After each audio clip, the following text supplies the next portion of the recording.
நாம் பல ஆண்டுகள் நோய் இல்லாமல் வாழ வேண்டும் என்றால் மூலிகைகளின் பயன்பாடுகளை அறிந்து கொண்டு அவற்றை முறையாக பயன்படுத்த வேண்டும் என்கிறார் டாக்டர் கௌதமன் அவர்கள். நிகழ்ச்சியில் அடுத்த பகுதியாக வரவிருப்பது பல்லாண்டு வாழ்ந்திட. அன்பான கலைஞர் தொலைக்காட்சி நேயர்களுக்கு என்னுடைய இனிமையான காலை வணக்கங்கள். இன்றைக்கி நம்ம பார்க்கக்கூடிய தாவரத்துடைய பெயர் காட்டு பிரண்டை செடி அப்படின்னு சொல்லக்கூடிய ஒரு கொடி வகை தாவரம்.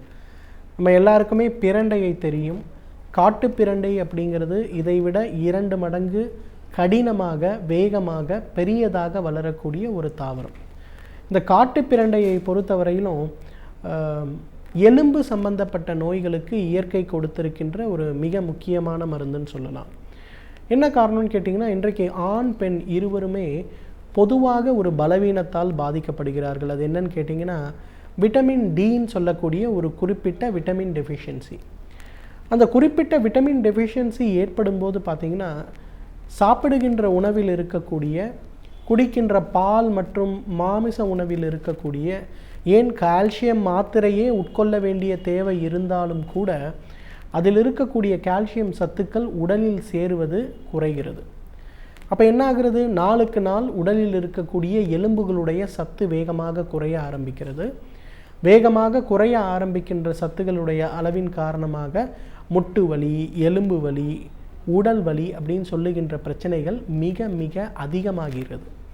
ஆஸ்டியோபோரோசிஸ் அப்படின்னு சொல்லுகின்ற இந்த ஒரு பிரச்சனைகளை வராமல் தடுப்பதற்கு, குணமாக்குவதற்கு காட்டு பிரண்டை ஒரு மிகச்சிறந்த மருந்து என்றால் மிகையாகாது. காட்டு பிரண்டையை பொறுத்தவரையிலும் இதை நேரடியாக மருந்துக்கு உபயோகப்படுத்துகிறது அப்படிங்கிறது மிக மிக குறைவு. வெளிப்புறமாக உபயோகப்படுத்துகின்ற வழக்கம் பாரம்பரிய மருத்துவத்தில் தொன்று தொட்டு இருக்கின்ற ஒரு வழக்கம்னு சொல்லலாம். பொதுவாக ஒரு எலும்பு சம்பந்தப்பட்ட வலிகள் ஏற்படும் போது அல்லது எலும்பு சம்பந்தப்பட்ட வலிகளுக்கான குறிகள் ஏற்படும் போது பாரம்பரிய மருத்துவர்கள் என்ன பண்ணுவாங்கன்னா, அந்த காட்டு பிரண்டையிலிருந்து எடுக்கக்கூடிய இலைகளை சிறு சிறு துண்டுகளாக நன்றாக நறுக்கி சிறிதளவு நல்லெண்ணெய் இட்டு ஒரு வாணலியில் அதை வதக்கி அதன் பிறகு அதை ஒரு அம்மிக்குழலில் இட்டு அல்லது கல்வத்தில் இட்டு நன்றாக மைய அரைத்து மீண்டும் அதை லேசாக சூடாக்கி உடலில் வலி ஏற்படக்கூடிய பகுதிகள் எல்லாத்திலையும் பார்த்திங்கன்னா அதை ஒரு 10 போல போடுவாங்க. அந்த 10 போல அதை போட்டு ஒரு துணி வைத்து கட்டி வைக்கின்ற ஒரு சிகிச்சை செய்வாங்க. இதை ஒரு சிகிச்சையாக பாதிக்கப்பட்டிருக்கக்கூடிய முட்டுகளிலோ அல்லது பாதிக்கப்பட்டு இருக்கக்கூடிய எலும்பு பகுதிகளிலோ தொடர்ந்து போட்டு வந்தோமேயானால் எவ்வளவு நாள்பட்ட ஆஸ்டியோபோரோசிஸ் சம்பந்தப்பட்ட பிரச்சனையாக இருந்தாலும் அது வேகமாக மறைவதை பார்க்கலாம்.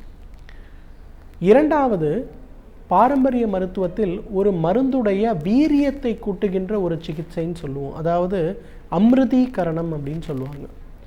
அதாவது சாதாரணமான ஒரு மூலிகையை எடுத்து அந்த மூலிகையை தொடர்ந்து அதோட சாறை இட்டு 100 நாட்கள் அரைத்து எடுக்கக்கூடிய ஒரு சிகிச்சை. இதற்கு அமிர்தீகரணம் பேர். பொதுவாக காட்டு பிரண்டையிலிருந்து எடுக்கக்கூடிய சாறு, காட்டு பிரண்டையுடைய இலைகள், இந்த இலைகளை நன்றாக அரைத்து மீண்டும் காட்டு பிரண்டையுடைய சாறு கொண்டு அரைத்து 100 நாட்கள் இந்த மாதிரி அரைத்து செய்கின்ற ஒரு விஷயத்தை செய்யும்போது அந்த காட்டு பிரண்டை கிட்டத்தட்ட எலும்புடைய ஒரு உருவமாகவே மாறிவிடுகிறது. எலும்பு சத்தை அதிகப்படுத்தக்கூடிய ஒரு வீரியமிக்க மருந்தாக மாறிவிடுகிறது. அந்த மாதிரி தயாரிக்கப்பட்ட மருந்தை ஒரு நாளைக்கு 3 கிராம் அளவுக்கு காலை ஒரு வேளை மட்டும் அப்படிங்கிறது ஒரு 6 மாத காலம் தொடர்ந்து எடுத்துக்கொள்ளும் போது எவ்வளவு நாள்பட்ட ஆஸ்டியோபோரோசிஸ் சம்பந்தப்பட்ட பிரச்சனையாக இருந்தாலும் அவை மறைந்து போகிறத பார்க்க முடியும். ஏன்னா இன்றைக்கு நிறைய பேருக்கு பார்த்திங்கன்னா இந்த ஆஸ்டியோபோரோசிஸ் சம்பந்தப்பட்ட பிரச்சனைகள் ஏற்படும் போது எலும்பு முறிவு அப்படிங்கிறது ரொம்ப சாதாரண விஷயமா இருக்கிறது. நன்றாக வெளியில் பார்ப்பதற்கு திடகாத்திரமான ஆட்களாக இருப்பார்கள். பார்த்திங்கன்னா, சார் ஒன்றும் இல்லை, ஒரு படிக்கட்டு இறங்கும்போது லேசாக ஸ்லிப்பாகி கீழே விழுந்தேன், என்னுடைய எலும்பு உடைந்து விட்டது அப்படின்னு சொல்லுவாங்க. அப்படின்னா அர்த்தம் என்னென்னா, அவர்கள் பலவீனமானவர்கள் அல்ல, அவர்கள் உடலில் இருக்கக்கூடிய கால்சியம் அளவு விட்டமின் D3ன்னு சொல்லக்கூடிய அந்த சத்துடைய அளவு மிக குறைவாக இருக்கிறது அப்படின்னு அர்த்தம்.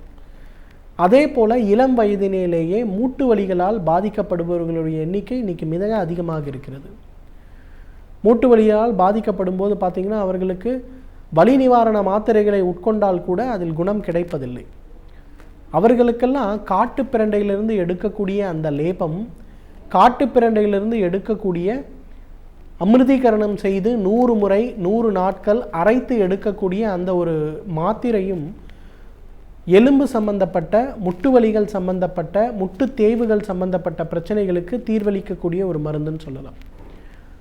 இன்றைக்கு பார்த்திங்கன்னா நிறைய கணினி துறையில் வேலை பார்ப்பவர்களுக்கு, நிறைய அதிகமான பிரயாணம் வைத்து கொண்டவர்களுக்கு, அவர்களுக்கெல்லாம் ஏற்படுகின்ற மிக முக்கியமான ஒரு பிரச்சனை என்னன்னு பார்த்திங்கன்னா, அவர்களுடைய எலும்பு, குறிப்பிட்ட எலும்பு, இடுப்பு பகுதியில் இருக்கக்கூடிய எலும்பு, கழுத்து பகுதியில் இருக்கக்கூடிய எலும்பு, நின்று கொண்டு இருப்பவர்களுக்கு பார்த்திங்கன்னா முட்டுகளுக்கு கீழே இருக்கக்கூடிய கால் எலும்பு, இவற்றில் அதிகமான அழுத்தம் ஏற்படுவதன் காரணமாக அந்த எலும்புகள் வேலை செய்யக்கூடிய திறன் மிக வேகமாக குறைய ஆரம்பிப்பதை நம்ம பார்க்கலாம். சிலர்லாம் அதுக்கு அதிகமான முக்கியத்துவம் கொடுக்க மாட்டார்கள். நாள் ஆக 40 வயது 42 வயது ஆகும்போது பார்த்திங்கன்னா அந்த எலும்பு தேய்மான நோயாக மாறிவிடும்.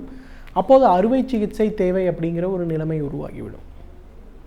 அந்த மாதிரிலாம் ஆகாமல் எலும்பு நோய் சம்பந்தப்பட்ட பிரச்சனைகளுக்கு மிகச் சுலபமாக காட்டு பிரண்டையிலிருந்து எடுக்கக்கூடிய அந்த ஒரு கல்கம் சொல்லுவோம், அந்த இலையை நன்றாக எடுத்து நறுக்கி எண்ணெயிலிட்டு வதக்கி அரைத்து எடுக்கின்ற அந்த ஒரு கல்கத்தை வலியை ஏற்படுத்தக்கூடிய, பலவீனமாக இருக்கக்கூடிய எலும்பு பகுதிகளெல்லாம் நன்றாக தடவி ஒரு துணி கொண்டு சுற்றி ஒரு இரவு முழுவதும் வைக்க வேண்டும். அடுத்த நாள் வெந்நீர் வைத்து கால் கழுவ வேண்டும். அதை செய்யும்போது பார்த்திங்கன்னா ஒரு 2 மாத காலத்திலேயே அந்த எலும்புகளில் ஏற்பட்ட வலி குறைவதை பார்க்கலாம். எக்ஸ்ரே அல்லது எம்ஆர்ஐ போன்ற ஒரு பரிசோதனை செய்து கொண்டோமேயானால், அல்லது போன் டென்சிட்டி டெஸ்ட்னு சொல்லக்கூடிய அந்த பரிசோதனை நாம் செய்து கொண்டோமேயானால் கூட அந்த எலும்புகளில் இருக்கக்கூடிய அழுத்தம் நன்றாக, அந்த கால்சியத்துடைய அடர்த்தி அதிகரித்திருக்கிறது அப்படிங்கிறத நம்ம பார்த்து கொள்ளலாம். அந்த அளவுக்கு உட்புறமாக சாப்பிடாமலேயே வெளிப்புறமாக உபயோகப்படுத்தும் போதே நல்ல தீர்வளிக்கக்கூடிய மருந்து இந்த காட்டுப்பிரண்டை. எனவே நேயர்களே, இந்த காட்டுப்பிரண்டையை பொறுத்தவரையிலும் முட்டு சம்பந்தப்பட்ட, எலும்பு சம்பந்தப்பட்ட, ஆஸ்டியோபோரோசிஸ் சம்பந்தப்பட்ட, முதுகெலும்பு சம்பந்தப்பட்ட எல்லா விதமான நோய்களுக்கும் தீர்வளிக்கக்கூடிய ஒரு அருமருந்து. இதை அதிகமாக உள்ளுக்கு சாப்பிட வேண்டிய அவசியம் கிடையாது. வெளிப்புற உபயோகப்படுத்தினாலே போதும். தகுந்த மருத்துவ ஆலோசனையின் பேரில் சரியான முறைப்படி காட்டுப்பிரண்டையை உபயோகப்படுத்தினோமேயானால் நம்மாலும் பல்லாண்டு காலம் ஆரோக்கியமாக வாழ்ந்திட முடியும்.